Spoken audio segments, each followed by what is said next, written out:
Masters pavilion talk में एक बार फिर से आपका स्वागत है।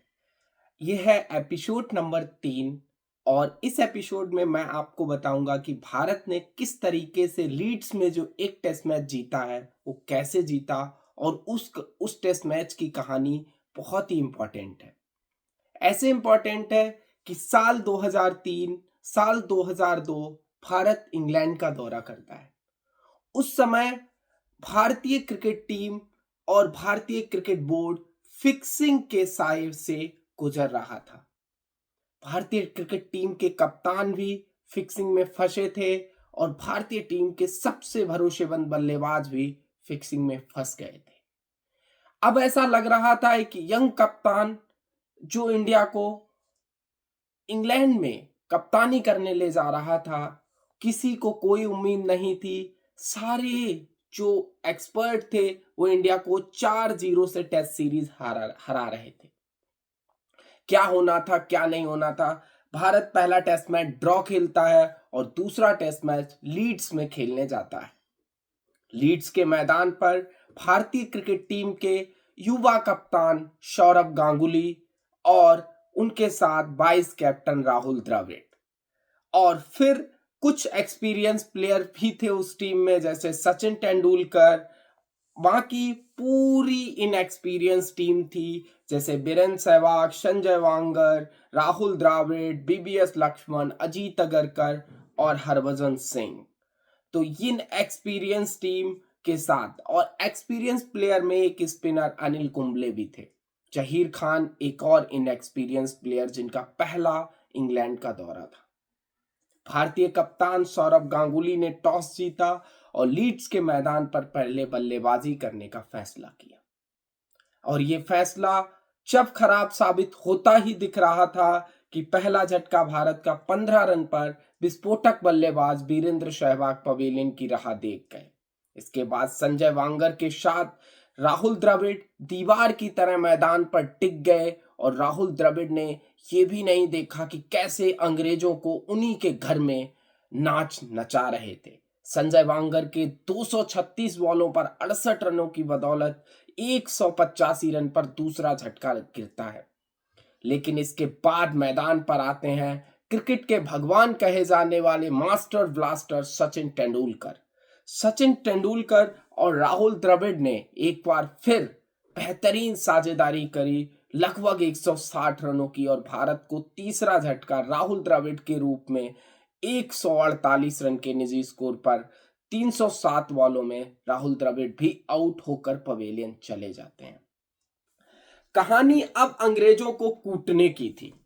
अंग्रेज कूट रहे थे। भारत दूसरे दिन का चाय लंच का समय हो चुका था। सौरभ गांगुली और सचिन तेंदुलकर मैदान में थे और दोनों अंग्रेजों की इस तरीके से कुटाई कर रहे थे जैसे अंग्रेज अपने घर में ही पानी मांग रहे हों।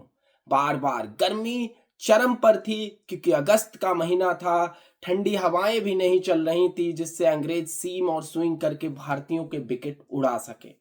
बात इतनी गहरी हो गई कि सौरभ गांगुली के जज्बात खत्म ही नहीं हो रहे थे और उन्होंने तेज तर्राक पारी खेलना शुरू कर दिया। चाय के बाद तो सौरभ गांगुली रुक ही नहीं रहे थे और उन्होंने शानदार 128 रन की पारी खेली 167 बॉलों में और 14 चौके और 3 छक्के बनाए। लेकिन दुख जब सबके चेहरे पर, पूरा ड्रेसिंग रूम दुख से भर गया जब मास्टर ब्लास्टर सचिन तेंदुलकर 193 के निजी स्कोर पर एलबीडब्ल्यू आउट हो जाते हैं। पूरा स्टेडियम में सन्नाटा छा जाता है क्योंकि 4-200 डिजर्व करते थे सचिन तेंदुलकर। 330 बॉलें खेली और इंग्लैंड का जो शानदार पेस अटैक जिसपे Matthew Hoggard, Andy Caddick, Andrew Flintoff, Alex Tudor जैसे महान फास्ट बॉलर थे। माइकल वॉन ने भी बॉलिंग करने की कोशिश करी और एक शानदार स्पिनर भी थे उस टीम में। लेकिन बोर्ड टीम जो यंग इंडियन टीम थी और एक एक्सपीरियंस प्लेयर ने मिलकर पूरे अंग्रेजों को ग्राउंड पर नाच नचाया और उनको ऐसा दिखा दिया कि तुम्हारे घर में एक यंग इंडियन टीम हरा कर जाएगी। इसके बाद वीवीएस लक्ष्मण, अजीत अगरकर और पार्थिव पटेल कुछ नहीं कर सके और भारत दिन का खेल समाप्त होने से कुछ देर पहले 180 ओवर में 628 रन पर 8 विकेट पर पारी घोषित कर देता है। इसके बाद जब इंग्लैंड की बॉलिंग पर तो आपको बताएं तो मैथ्यू होगार्ड ने 36 ओवर डाले और एंडी कैडिक ने 40 ओवर डाले। सबको 36-36 ओवर और किसी को महत्वपूर्ण विकेट भी नहीं ले। 3 सबसे ज्यादा विकेट कैडिक ने लिए और इंग्लैंड अब सस्ते में था क्योंकि 628 रन लीड्स के मैदान पर पहली पारी में अगर कोई बना देता है तो समझो उस टीम की जीत पक्की है। आगे क्या होने वाला था, आगे क्या होगा, ये मैं कहानी में अभी आपको कुछ समय के बाद बताता हूं। तब तक आप चैनल को सब्सक्राइब कर लो। इंग्लैंड की पहली पारी जब शुरू होती है तो रॉब की और माइकल वॉन ओपनिंग करने आते हैं। शानदार शुरुआत करते हैं। 21 ओवर में 67 रन पर पहला विकेट गिरता है।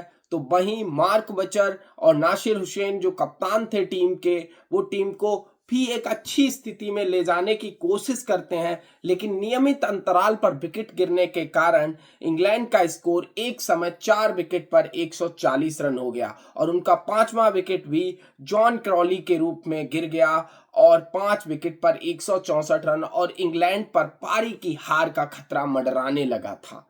लेकिन इसके बाद छठा विकेट भी इंग्लैंड का 164 के ही निजी स्कोर पर गिर जाता है। एंड्रयू फ्लिंटॉप हरभजन सिंह की गेंद पर एलबीडब्ल्यू आउट हो जाते हैं। फिर 7वां विकेट भी गिर जाता है 185 रन पे। मतलब अब इंग्लैंड की हार लगभग तय थी, लेकिन फिर मैदान पर टिक जाते हैं स्टीवर्ट। बहुत ही खतरनाक तरीके से टिक जाते हैं और उनका साथ देते हैं एस्ले गेस और दोनों ने मिलकर लगभग 80 रन की पार्टनरशिप करी और भारत को शताने की पूरी कोशिश करी। लेकिन उनको रिमूव करते हैं अनिल कुंबले, जो वो 25 रन के निजी स्कोर पर, और उस समय इंग्लैंड का स्कोर 8 विकेट पर 255 हो गया था। इसके बाद 9 और 10 विकेट लेने में ज्यादा समय नहीं लगा और इंग्लैंड की पूरी पारी 273 रनों पर सिमट गई। अब क्या होना था? खेल का चौथा दिन मैदान पे थे इंग्लैंड की दूसरी पारी, क्योंकि भारत ने इंग्लैंड को फॉलो ऑन दे दिया था, क्योंकि इंग्लैंड इतना पीछे रह गई थी भारत से कि उसको फॉलो ऑन तो खेलना ही था। इंग्लैंड लगभग 350 रन पीछे थी भारत से और अब इंग्लैंड की टीम मैदान पर आती है दूसरी पारी खेलने।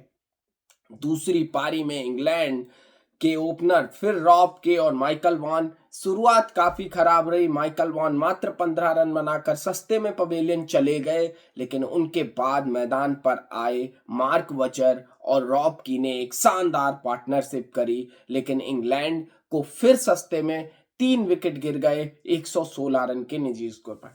चौथा विकेट भी इंग्लैंड का तुरंत आउट हो गया 148 पर। अब भारतीय क्रिकेट टीम को अपनी जीत मुहाने पर नजर आ रही थी और उस जीत का स्वाद चखने जा रहे थे, लेकिन उसी वक्त नासिर हुसैन जो कप्तान थे वो अड़ गए पिच पर। उन्होंने अंगद की तरह पैर जमा लिया। ऐसा लग रहा था कि वो बचे हुए 1.5 दिन खेल कर ही जाएंगे और टेस्ट मैच ड्रा करा लेंगे, लेकिन उनका साथ देने के लिए कोई भी मैदान पर टिकने का मन नहीं बना रहा था। लेकिन जॉन क्रॉली और नासिर हुसैन ने एक साझेदारी करी, फिर स्टीवर्ट के साथ पार्टनरशिप हुई, लेकिन एंड्रयू फ्लिंटॉप एक बार फिर फ्लॉप रहे और बिना खाता खोले पवेलियन चले गए। अब विकेट गिर जाता है फिर नासिर हुसैन का, जो भी पवेलियन चले जाते हैं 110 रन बनाकर। इसके बाद बस औपचारिकताएं ही बाकी थी इस टेस्ट मैच में। भारत को जो टेल थी उनको आउट करना था और भारत ने उस टेल को आउट किया और 309 रनों पर इंग्लैंड की पूरी पारी 5वें दिन ही खत्म कर दी और भारत इस टेस्ट मैच को एक पारी और 46 रनों से जीत गया। भारत की तरफ से दूसरी पारी में सर्वाधिक विकेट 4 विकेट लिए हमारे लेग स्पिनर अनिल कुंबले ने, तो वहीं 2 विकेट संजय वांगर को मिले। जहीर खान ने भी 1 और अजीत अगरकर ने भी 1 विकेट लिया। पूरे मैच में बात करें तो स्पिनरों का बोलबाला रहा। स्पिनर में अनिल कुंबले ने 7, तो वहीं हरभजन सिंह ने 4 विकेट लेकर भारतीय टीम को ये टेस्ट मैच जिता दिया। भारत इस टेस्ट मैच को जीतकर जो फिक्सिंग के साए इंडियन क्रिकेट पर लगे हुए थे उसको, उस दाग को भी धो दिया और इस टेस्ट मैच को जीतकर एक यंग इंडियन टीम ने पहला टेस्ट मैच ड्रॉ कराया और दूसरा टेस्ट मैच जीतकर इस सीरीज की इतनी बेहतरीन शुरुआत करी कि भारत 1-0 से आगे हो गया था। आगे जो 2 टेस्ट मैच हैं, एक इंग्लैंड जीत जाता है और एक test match Nottingham test match draw हो जाता है। वहां से ये सीरीज 1-1 से बराबर कर कर एक युवा कप्तान सौरव गांगुली भारत वापस लौटते हैं और अपना नाम इतना बड़ा कर लेते हैं कि 2003 का जब वर्ल्ड कप इंडिया खेलने जाती है तो कोई इंडिया को अंडरडॉग नहीं मानता है। और इस मैच के मैन ऑफ द मैच रहे क्रिकेट के दीवार कहे जाने वाले राहुल द्रविड़। यहीं तक थी ये कहानी, अगले एपिसोड में फिर आएंगे एक शानदार टेस्ट मैच की कहानी लेकर के लिए। तब तक के लिए धन्यवाद, मिलते हैं अगली वीडियो में। चैनल को सब्सक्राइब करो, वीडियो को लाइक करो।